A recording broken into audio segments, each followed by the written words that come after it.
Chapter 15 આર્થિક વિકાસ. એક પ્રશ્ન 3 માર્ક્સનો પૂછાય છે અને એક ઓબ્જેક્ટિવ 1 માર્કનો પૂછાય છે. ઓકે, હેલો વિદ્યાર્થી મિત્રો, કેમ છો? મજામાં?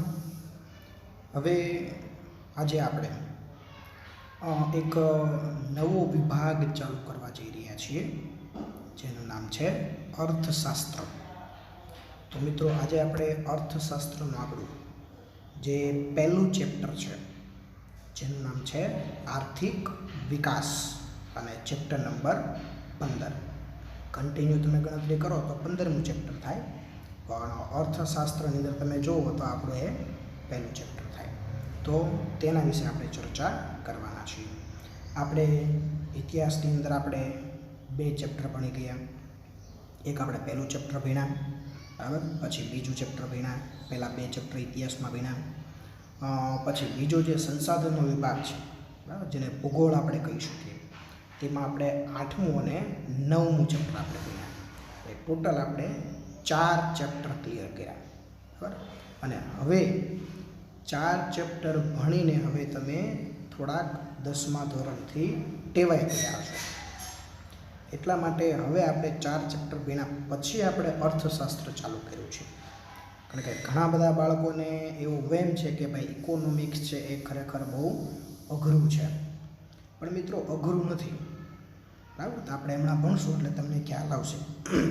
એની અંદર પ્યોર અર્થશાસ્ત્રના ઇકોનોમિક્સના શબ્દ વાપરેલા હોય એટલે થોડુંક સમજવું પડે એને, બરાબર. તૈયારી માટે થોડુંક લેન્ધી છે, બરાબર. દાખલા તરીકે ઇતિહાસની અંદર તમે કોઈ પણ પ્રશ્નનો જવાબ લખો તો એમાં તમે અમુક મૌલિકતા વાપરી શકો, જ્યારે અર્થશાસ્ત્રની અંદર આમાં તમે મૌલિકતા વાપરી શકો નહીં. અમુક એવા ટૉપિક છે કે જેમાં તમે મૌલિકતા વાપરી શકો છો, પણ ટૂંકમાં અને જો તમે મગજમાં સમજી લો અને એનો અર્થ જળવાઈ રહે એ રીતે તમે જવાબ લખો તો તમારો પ્રશ્ન કોઈ દિવસ ખોટો પડે નહીં અને ટૂંકમાં તમને આ ઇકોનોમિક્સ અઘરું લાગે નહીં. એટલે લેન્ધી છે, નો ડાઉટ, પણ એ અમુક ચેપ્ટર જ છે, બરાબર. એટલે મગજમાંથી એક એવો વહેમ કાઢી નાખવાનું કે ભાઈ ઇકોનોમિક્સ છે અઘરું છે, એમાં માર્ક્સ ન આવે. એમાં પણ સારામાં સારા તમે માર્ક્સ લાવી શકો છો, બરાબર. એટલા માટે થઈને તે આપણે શરૂઆતમાં 4 ચેપ્ટર આપણે ઓલા પહેલો અને બીજો વિભાગ જે છે એમાંથી પણ આવ્યા અને પછી હવે આપણે ઇકોનોમિક્સ શરૂ કરવા જઈ રહ્યા છીએ. તો આપણો આ 15મું ચેપ્ટર છે. ટોટલ 4 માર્ક્સની અંદર પૂછાય છે. કેટલા માર્ક્સની અંદર પૂછાય છે? 4. હવે એની અંદરથી 4 માર્ક્સમાંથી તમારે કઈ રીતે પ્રશ્ન પૂછાય? તો 4 માર્ક્સની અંદરથી તમારે એક પ્રશ્ન જે છે એ 3 માર્કનો પૂછાશે. મિત્રો સાંભળજો બરાબર. એક પ્રશ્ન છે એ કેટલા માર્કની અંદર પૂછાય છે? 3 માર્ક્સનો મોટો સવાલ પૂછાશે, બરાબર. અને 1 માર્કનું હશે ઓબ્જેક્ટિવ. હવે ઓબ્જેક્ટિવમાં તમને ખ્યાલ છે કે 1 માર્ક્સની અંદર આપણા પેપરમાં ઘણું બધું પૂછાય છે, બરાબર. ખાલી જગ્યા હોઈ શકે, ખરા ખોટા હોઈ શકે, અથવા તો એકાદો MCQ હોઈ શકે, બરાબર. એટલે 1 માર્કનું ઓબ્જેક્ટિવ અને 3 માર્ક્સનો તમારે એક મોટો સવાલ તૈયાર કરવાનો રહેશે. તો આ રીતે તમારે આ આખું ચેપ્ટર છે એ તમારે પૂરું કરવાનું રહેશે. હવે ચેપ્ટર 15 નામ છે આર્થિક વિકાસ. હવે ટાઇટલ ઉપરથી મિત્રો તમને ખ્યાલ આવી ગયો હશે કે ભાઈ આ ચેપ્ટરની અંદર આપણે આપણા દેશના આર્થિક વિકાસને ધ્યાનમાં રાખીને આપણે ચર્ચા કરવાની છે. બહુ સરસ મજાનું ચેપ્ટર છે. આ ચેપ્ટર એટલું બધું લેન્ધી નથી, બરાબર. તમે સરળતાથી ભણશો. એટલે જ આપણે આ ચેપ્ટર છે થોડુંક આપણે ધીમે ધીમે ચલાવશું, જેથી કરીને તમને કંઈ મુશ્કેલી હોય તો એ તાત્કાલિક સોલ્વ થઈ શકે, બરાબર છે. અને જો કદાચ કાંઈ ન સમજાય, બરાબર, તો તમે એ કોમેન્ટમાં પણ પૂછી શકો છો. હવે અહીંયા આગળ આપણે સૌથી પહેલાં આપણને આ ચેપ્ટરની એક પ્રસ્તાવના આપણને આપી છે, બરાબર. હવે જો મિત્રો, આ ચેપ્ટરમાંથી 1 માર્કનું ઓબ્જેક્ટિવ પૂછાય છે તો એના માટે તમારે તૈયારી શું રાખવી પડશે કે ભાઈ આ ચેપ્ટરમાં જ્યાં જ્યાં અગત્યની વસ્તુ આવે દરેક લાઇનની અંદર કે જે વન લાઇનર ક્વેશ્ચન્સ તરીકે પૂછાઈ શકે તેમ છે ત્યાં તમારી પાસે ટેક્સ્ટ બુક જો સાથે હોય તો અંડરલાઇન કરવી પડે, અથવા તો એ વસ્તુ તમારે મૌખિકતાથી યાદ રાખવી પડે, બરાબર છે.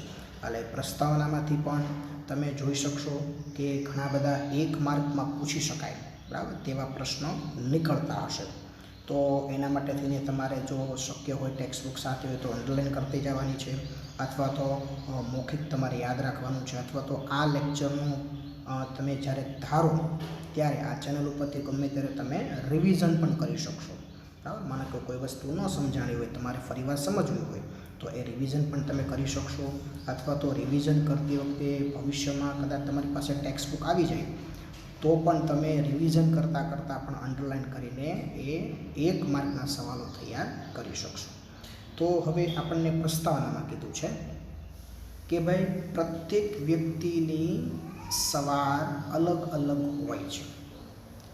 કેટલાક લોકો ભૌતિક સુખ સુવિધાથી ભરપૂર જીવન જીવે છે, પરંતુ વિશ્વની મોટાભાગની વસ્તી જીવન અસ્તિત્વ ટકાવી રાખવા માટે સંઘર્ષ કરતી જોવા મળે છે. હવે જો મિત્રો અહીંયા આ સવારનો મતલબ શું થાય? દરેક વ્યક્તિની સવાર અલગ અલગ હોય. દરેક વ્યક્તિની પરિસ્થિતિ, દરેક વ્યક્તિની અનુકૂળતા, બરાબર, એ કેવી હોય છે? અલગ અલગ હોય છે. દરેક વ્યક્તિની ઈચ્છાઓ પણ અલગ અલગ હોય છે. દાખલા તરીકે ઉદાહરણ આપ્યું છે કે ઘણા બધા વ્યક્તિઓ એવા છે કે જે ભૌતિક સુખ સુવિધાથી ભરપૂર જીવન જીવે છે, એના જીવનમાં કંઈ ખામી નથી.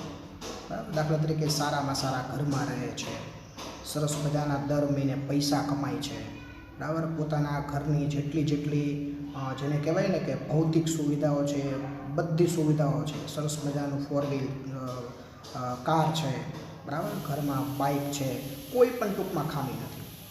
હવે એની સામે તમે એના વિરુદ્ધ બીજા ઘણા બધા એવા વ્યક્તિઓ જોઈ શકો છો, બરાબર, જે વિશ્વના મોટાભાગની વસ્તી કહી શકાય કે એવા પણ લોકો છે કે જે પોતાના જીવનના અસ્તિત્વ ટકાવી રાખવા માટે સંઘર્ષ કરતી પણ જોવા મળે છે.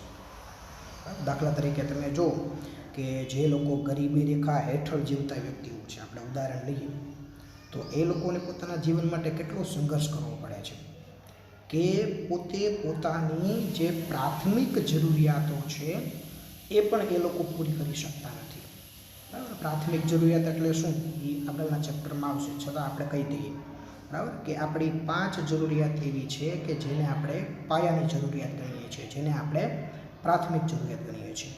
અન્ન, વસ્ત્ર, આવાસ, શિક્ષણ અને આરોગ્ય.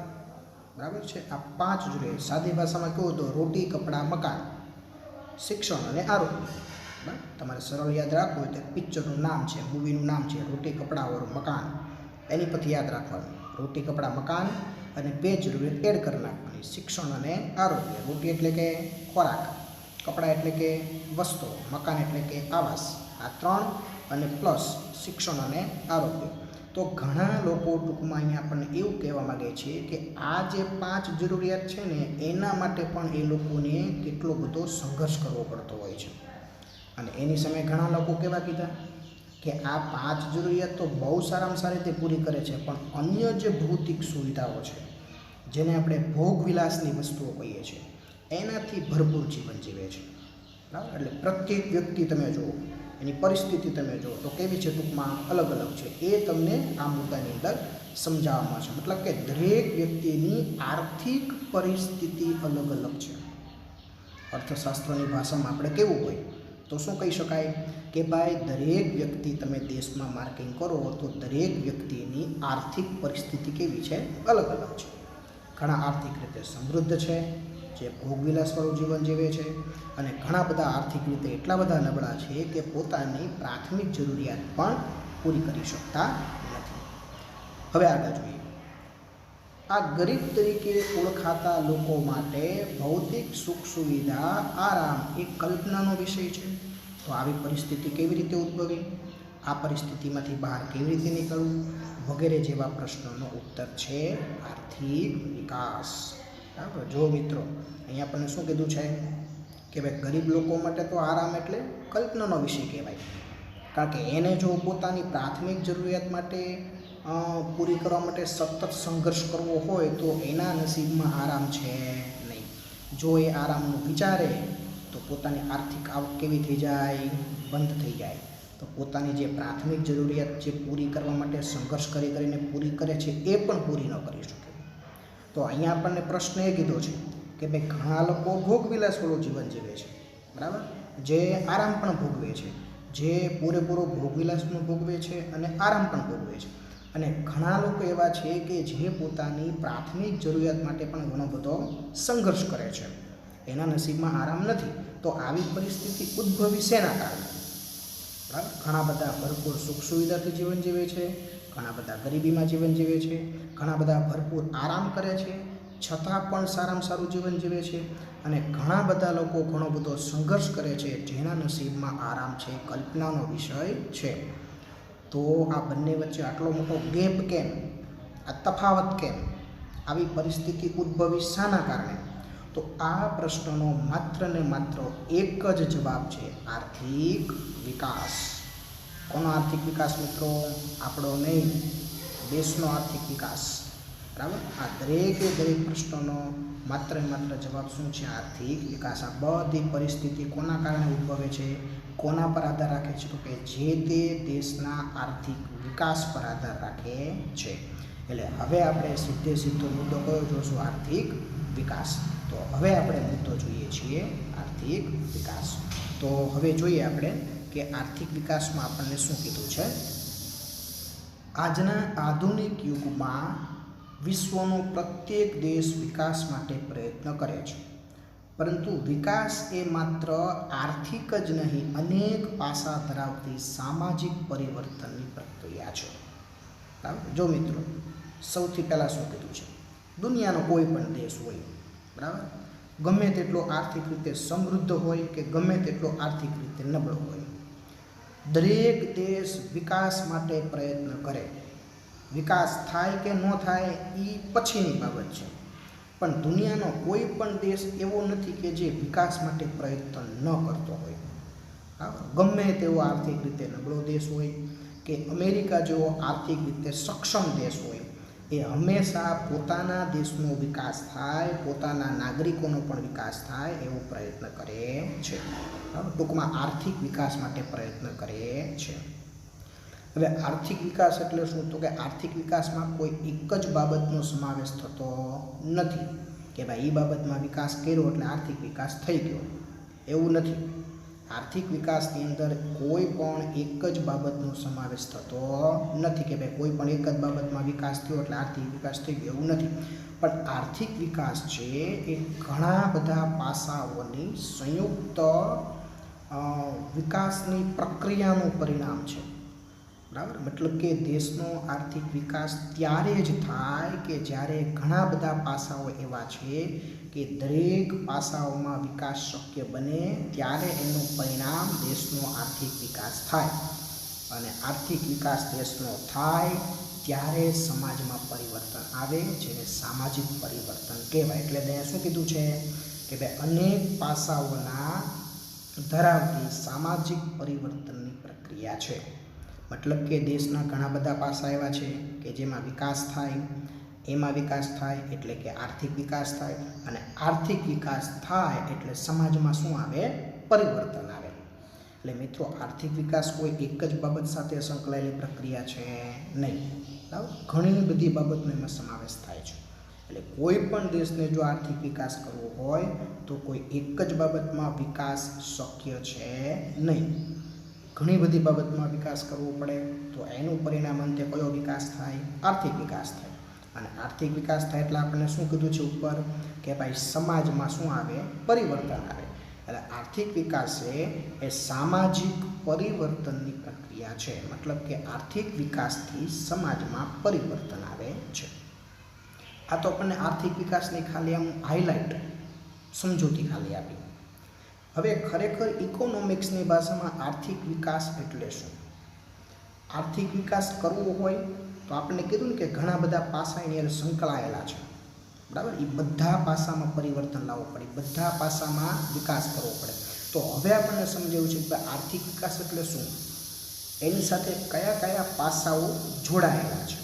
બરાબર, એની સાથે કયા કયા પાસાઓ એવા છે કે જેમાં આપણે પરિવર્તન લાવવું પડે, જેમાં આપણે વિકાસ કરવો પડે. એટલે હવે આપણે આર્થિક વિકાસ અને એની સાથે સંકળાયેલા જે પાસાઓ છે, એની સાથે જે જોડાયેલી બાબતો છે, તેના વિશે આપણે જોઈએ.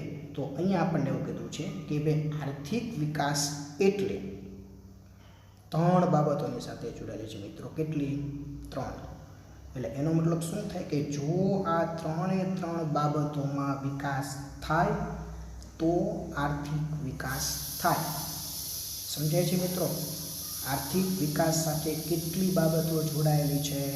3. એટલે એનો મતલબ શું થયો કે એ 3 બાબતમાં પરિવર્તન કોઈ પણ દેશમાં આવે તો અને તો જ આર્થિક વિકાસ થાય, નકર કોઈ પણ દેશમાં આર્થિક વિકાસ શક્ય નથી. હવે એ 3 બાબતો અહીંયા આપણને આપેલી છે અને પછી પેરેગ્રાફની અંદર એ 3 બાબતો આપણને ડિટેલમાં સમજાવેલી છે. તો જો આર્થિક વિકાસ એટલે સૌથી પહેલાં તો દેશની રાષ્ટ્રીય આવકમાં વધારો થવો જોઈએ. બરાબર? માનો કે આપણો ભારત દેશ છે, આપણા ભારત દેશ છે, એની સરકાર ભારત દેશનો આર્થિક વિકાસ કરવાનો વિચારે છે. તો સૌથી પહેલી બાબત તો આપણા રાષ્ટ્રની જે આવક છે ને એમાં સતત ઊંચા દરે દર વર્ષે શું થવું જોઈએ? વધારો થવો જોઈએ. તો આર્થિક વિકાસ થાય, નકર આર્થિક વિકાસ થાય નહીં. એટલે આર્થિક વિકાસ સાથે જોડાયેલી પહેલી બાબત કઈ? તો કે કોઈ પણ દેશની જે રાષ્ટ્રીય આવક છે એમાં સતત વધારો થવો જોઈએ. હવે આ રાષ્ટ્રીય આવક એટલે શું એ આપણે હમણાં આગળ સમજશું. પહેલાં આપણે 3 મુદ્દા સમજી લઈએ, પછી એ 3 મુદ્દા ડિટેલમાં નીચેના પેરેગ્રાફમાં આપણને આપેલા જ છે, પછી આપણે સમજીએ. બીજું કીધું છે કે ભાઈ દેશની માથાદીઠ આવકમાં વધારો થવો જોઈએ. બરાબર? વ્યક્તિ દીઠ આવક. બરાબર? માથાદીઠ આવકને આપણી ભાષામાં, સાદી ભાષામાં કેવું હોય તો શું કહી શકાય? વ્યક્તિ દીઠ. બરાબર? આર્થિક વિકાસ કરવો હોય તો સૌથી પહેલાં શું કરવું પડે? દેશની રાષ્ટ્રીય આવક છે એમાં ઊંચા દરે વધારો થવો જોઈએ. બરાબર? બીજું શું કરવું પડે? તો કે દેશની જે માથાદીઠ આવક છે એમાં વધારો થવો જોઈએ. હવે માથાદીઠ આવક એટલે શું એ પણ હમણાં નીચેના પેરેગ્રાફમાં આપણને સમજૂતીમાં આપેલું છે. બરાબર? છતાં આપણે એક ઉદાહરણ દ્વારા સમજી લઈએ. માથાદીઠ આવક એટલે કે કુટુંબની વ્યક્તિ દીઠ આવક. દાખલા તરીકે વ્યવહારુ ઉદાહરણ આપણે લઈએ એટલે આપણને સમજાય. એક કુટુંબ છે, એની અંદર 5 સભ્યો રહે છે મિત્રો. કેટલા સભ્યો રહે છે? 5 સભ્યો રહે છે. બરાબર? 2 બાળકો છે, 3 બાળકો છે અને વાલી માતા પિતા 2 છે. 5 સભ્યો થયા.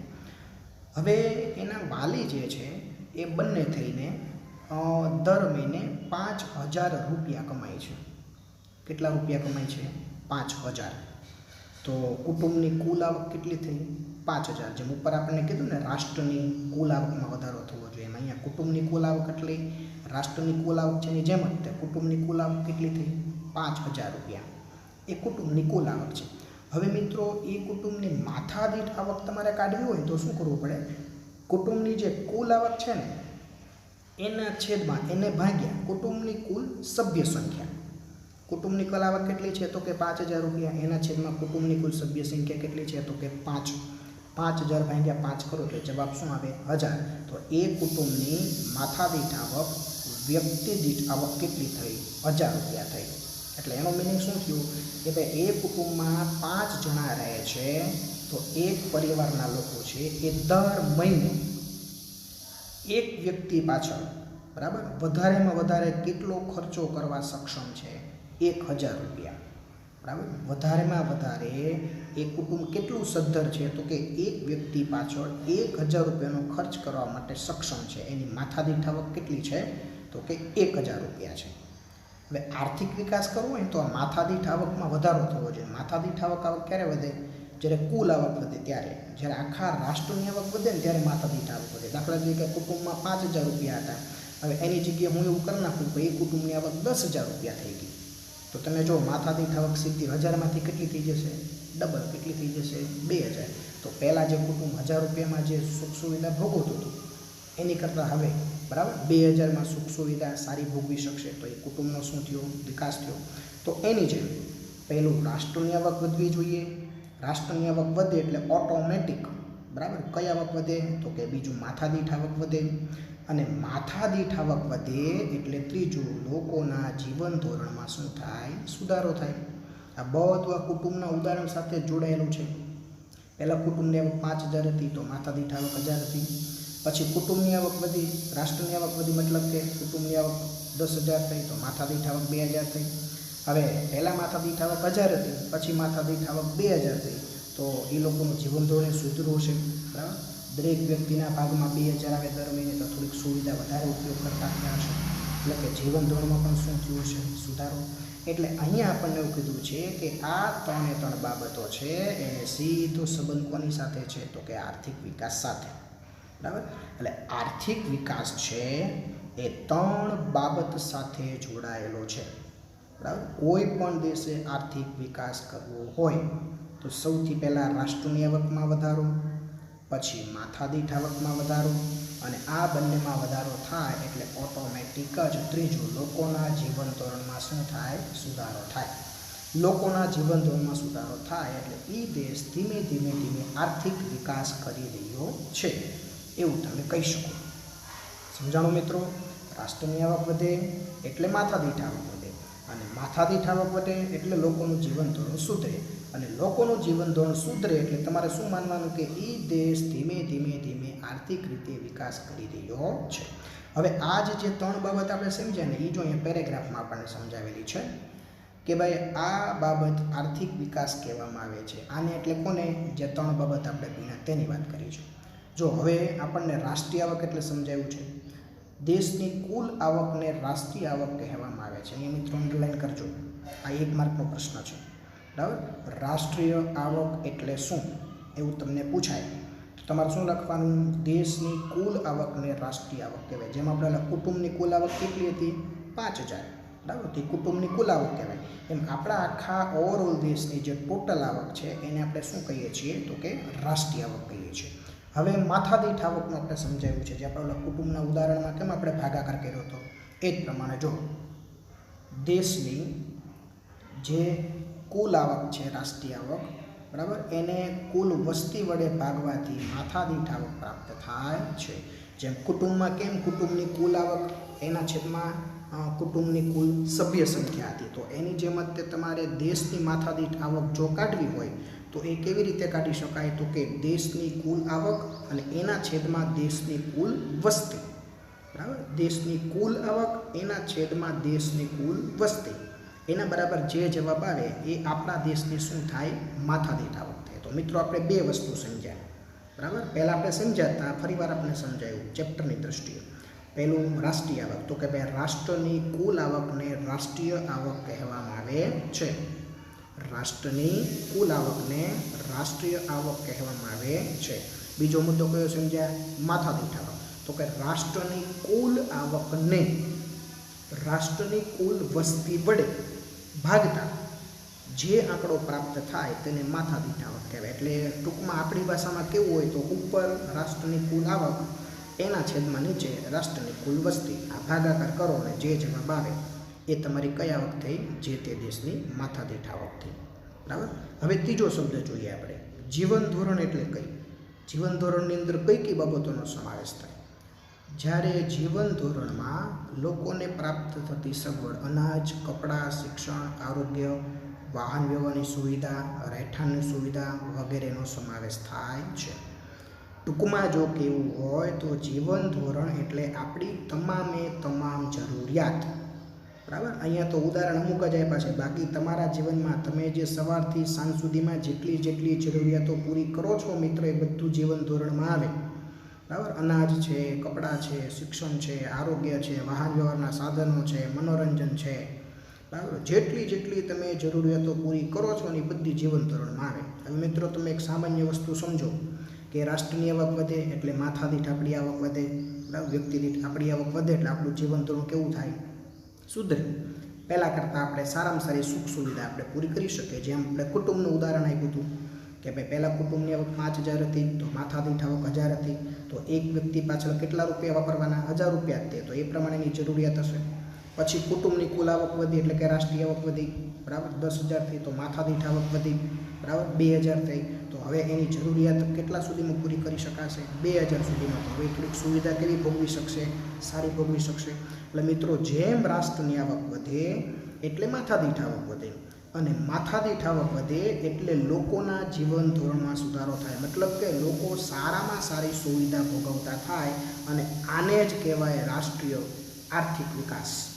બરાબર મિત્રો, આને શું કહેવાય? આર્થિક વિકાસ. આર્થિક વિકાસ એટલે બીજું કાંઈ નહીં, દેશની આવક વધે, આપણી આવક વધે, આપણે સારામાં સારી રીતે જરૂરિયાતો પૂરી કરી શકીએ પહેલાં કરતાં, એટલે એ આપણા દેશનો આર્થિક વિકાસ.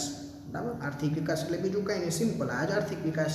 હવે જો આપણને અહીંયા ઉદાહરણ આપેલા છે કેટલાક, કે ભારતમાં આઝાદી પછી રાષ્ટ્રની અને માથાદીઠ આવકમાં વધારો થવાથી અનાજ, કપડાં, વીજળી, શિક્ષણ, આરોગ્ય વગેરેના વપરાશ અને સુવિધામાં વધારો થયો છે. મતલબ કે અગાઉની તુલનાની સરખામણીમાં ઉપરોક્ત જરૂરિયાતો વધારે સારી રીતે આપણે પૂરી કરી શકીએ છીએ. આથી કહી શકાય છે કે ભારત આર્થિક વિકાસ કરી રહ્યો છે. જો મિત્રો, અહીં આપણને સમજૂતી આવી, આપણે જ્યારે આઝાદી આપણને મળી એની પહેલાં આપણી આખી રાષ્ટ્રની આવક ઓછી હતી. હવે સ્વાભાવિક છે કે ભાઈ માથાદીઠ આવક રાષ્ટ્રની આવક પરથી જ નીકળે છે. એની ગણતરીમાં રાષ્ટ્રની આવક પરથી જ તે માથાદીઠ આવક આવે છે. હવે સ્વાભાવિક છે કે ભાઈ આખા રાષ્ટ્રની આવક ઓછી હોય એટલે માથાદીઠ આવક એ ઓછી જ હોય. તો આઝાદી પહેલાં રાષ્ટ્રની આવક ઓછી હતી, એના કારણે આપણી માથાદીઠ આવક ઓછી હતી. હવે આપણી વ્યક્તિ દીઠ પોતાની આવક ઓછી હોય એટલે સ્વાભાવિક છે કે આપણું જીવન ધોરણ કેવું હોય? નીચું હોય.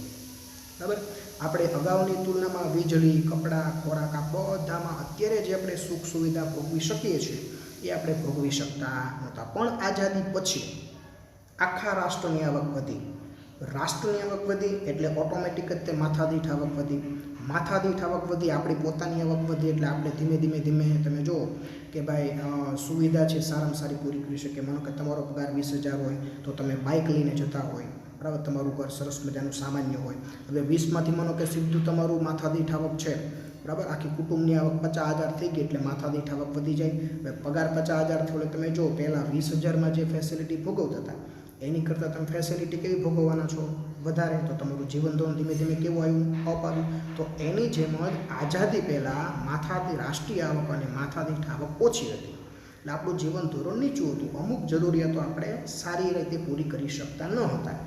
જેમ જેમ જેમ જેમ વિકાસ થતો ગયો, મતલબ કે આપણા રાષ્ટ્રની આવક વધતી ગઈ એમ આપણી માથાદીઠ આવક વધતી ગઈ, અને આપણી માથાદીઠ આવક વધતી ગઈ એટલે અનાજ, વસ્ત્રો, વાહન વ્યવહારના સાધનો, દરેક પ્રકારની જરૂરિયાતો આપણે સારામાં સારી રીતે પૂરી આપણે કરતા ગયા.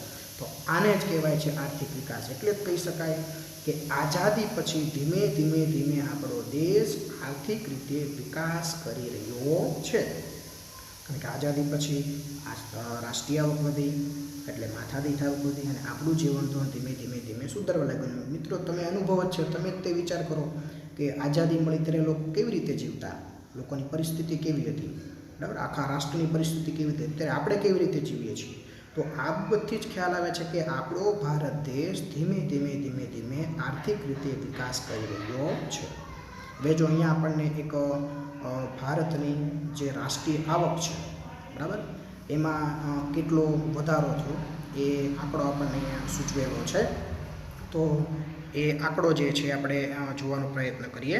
તો મિત્રો, એ કોષ્ટકની અંદરથી જોઈએ આપણે. તો જો અહીંયા શું કીધું છે કે ભારતની રાષ્ટ્રીય આવક, જેને કહેવાય જીડીપી, બરાબર, ગ્રોસ ડોમેસ્ટિક પ્રોડક્ટ, બરાબર, આનો આખો ફૂલ ફોર્મ આગળ ડિટેલમાં આવશે તમારા. તો તમે જો 2011 અને 12ની અંદર જો ગણતરી કયા ભાવ પ્રમાણે કરી છે? 15 અને 16ની મોંઘવારી પ્રમાણે કરી છે, બરાબર. આંકડા 2011-12ના છે, પણ તમે 15 અને 16ના કેલ્ક્યુલેશન પ્રમાણે જુઓ તો કેટલી હતી? તો કે 87,36,039 કરોડ રૂપિયા, બરાબર. જો આ 1 માર્કનો પ્રશ્ન છે, બરાબર, આ ટીક કરજો કે ભાઈ 2011 અને 12માં ભારતની રાષ્ટ્રીય આવક કેટલી હતી? તો કે 87,36,039 કરોડ હતી.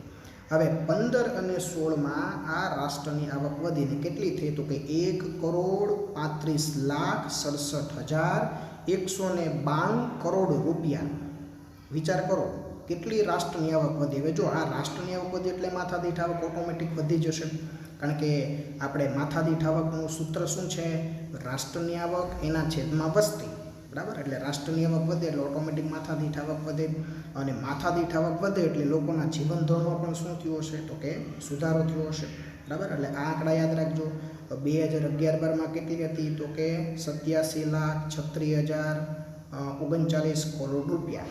અને 2015-16માં કેટલી થઈ ગઈ? 1,35,67,192 રૂપિયા, કરોડ રૂપિયા, બરાબર. તો આ રાષ્ટ્રની આવકમાં વધારો થયો એટલે ઓટોમેટિક જ માથાદીઠ આવકમાં શું થયું હોય? વધારો થયો હોય. કારણ કે માથાદીઠ આવક શેના પરથી નીકળે છે?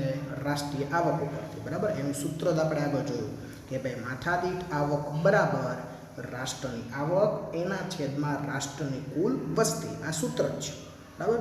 તો અહીંયા સુધી આપણે આજનો લેક્ચર રાખીએ છીએ, બરાબર. ઇકોનોમિક્સનો પાઠ છે એટલે બહુ આપણે આગળ આજે ચલાવતા નથી. આની પછીનો જે ટોપિક આવે છે આર્થિક વૃદ્ધિ અને વિકાસ, બરાબર. એ બંને વચ્ચે તફાવત શું છે એ આપણે આગળ જોશું. હવે ફરીવાર આપણે જોઈએ કે આપણે કેટલું ભણ્યા. તો સૌથી પહેલાં આપણે પ્રસ્તાવના ભણ્યા કે ભાઈ પ્રત્યેક વ્યક્તિ જે છે એની આર્થિક પરિસ્થિતિ અલગ અલગ હોય છે. કોઈક સુખ સુવિધાથી ભરપૂર જીવન જીવે છે, તો કોઈક સામાન્યમાં સામાન્ય જરૂરિયાત પૂરી કરવા માટે પણ શું કરતા હોય છે? તો કે સંઘર્ષ કરતા હોય છે, બરાબર. તો એને આપણે ગરીબ લોકો કહીએ છીએ. તો આ ગરીબ લોકો માટે આરામ એ કલ્પનાનો વિષય છે. તો આ ગરીબ અને તવંગરને આ બધી પરિસ્થિતિ સર્જાણી શાના કારણે? તો એનો જવાબ છે આર્થિક વિકાસ. તો પછી આપણે આર્થિક વિકાસ જોયો આપણે કે ભાઈ દરેક દેશ છે એ વિકાસ ઈચ્છતો હોય છે, પણ આર્થિક વિકાસ એ કોઈ એક જ બાબત ઉપર આધારિત છે ને એ ઘણા બધા પાસાઓની સંયુક્ત પ્રક્રિયાનું પરિણામ છે, બરાબર. અહીંયા આપણને આર્થિક વિકાસ સાથે 3 પાસાઓ જોડાયેલા છે. આ 3 પાસાઓમાં પરિવર્તન આવે તો દેશનો આર્થિક વિકાસ થયો એવું કહી શકાય. પહેલાં તો રાષ્ટ્રની આવક વધે, બીજું રાષ્ટ્રની માથાદીઠ આવક વધે અને ત્રીજું જીવન ધોરણમાં સુધારો થાય. રાષ્ટ્રની આવક વધે એટલે માથાદીઠ આવક વધે જ, માથાદીઠ આવક વધે એટલે જીવન ધોરણમાં સુધારો થાય જ, બરાબર. હવે રાષ્ટ્ર આવકની આવક કોને કહેવાય? તો સમજાયેલું છે કે ભાઈ રાષ્ટ્રની કુલ આવકને રાષ્ટ્રીય આવક કહેવાય. બીજું માથાદીઠ આવક એટલે તો કે રાષ્ટ્રની કુલ આવકને રાષ્ટ્રની કુલ વસ્તી વડે ભાગતા જે આવક પ્રાપ્ત થાય તેને કઈ આવક કહેવાય છે? તો કે તેને માથાદીઠ આવક કહેવાય છે. એની જોઈ અને જીવન ધોરણ, જીવન ધોરણ એટલે કે શું? તો કે આપણે સવારથી સાંજ સુધીમાં આપણી જેટલી જરૂરિયાતો છે, ખોરાક હોય, વસ્ત્ર હોય, શિક્ષણ હોય, આરોગ્ય હોય, વાહન વ્યવહાર હોય, સંદેશા વ્યવહાર હોય, દરેક જરૂરિયાતો, તો આ દરેક જે જરૂરિયાતો છે એને કહેવાય છે જીવન ધોરણ. તો રાષ્ટ્રની આવક વધે એટલે માથાદીઠ આવક વધે અને માથાદીઠ આવક વધે એટલે જીવન ધોરણ સુધરે અને જીવન ધોરણ સુધરે એટલે દેશનો આર્થિક વિકાસ થઈ રહ્યો છે એવું આપણે કહી શકાય. પછી આપણને અહીંયા એક ઉદાહરણ આપેલું છે કે ભાઈ 2011-12માં આપણી રાષ્ટ્રની આવક કેટલી હતી? તો કે 87,36,039 કરોડ રૂપિયા. હવે 2015 અને 16માં કેટલી થઈ? તો કે 1,35,67,192 કરોડ રૂપિયા થઈ. તો આ રાષ્ટ્રની આવક વધી એટલે માથાદીઠ આવક સ્વાભાવિક વધી જશે અને માથાદીઠ આવક વધી હોય એટલે જીવન ધોરણ સુધરું જ હોય એટલે ધીમે ધીમે દેશનો આર્થિક વિકાસ થઈ રહ્યો છે. તો અહીંયા આગળ આપણો આજે 15મા ચેપ્ટરનો અહીંયા સુધીનો ટોપિક આપણે પૂરો કરીએ છીએ. આવતા લેક્ચરમાં આર્થિક વૃદ્ધિ અને આર્થિક વિકાસ એની વચ્ચેનો તફાવત આપણે જોશું, બરાબર. તો અસ્તુ, થેન્ક યુ. અહીંયા આગળ આપણો લેક્ચર આપણે કરીએ છીએ.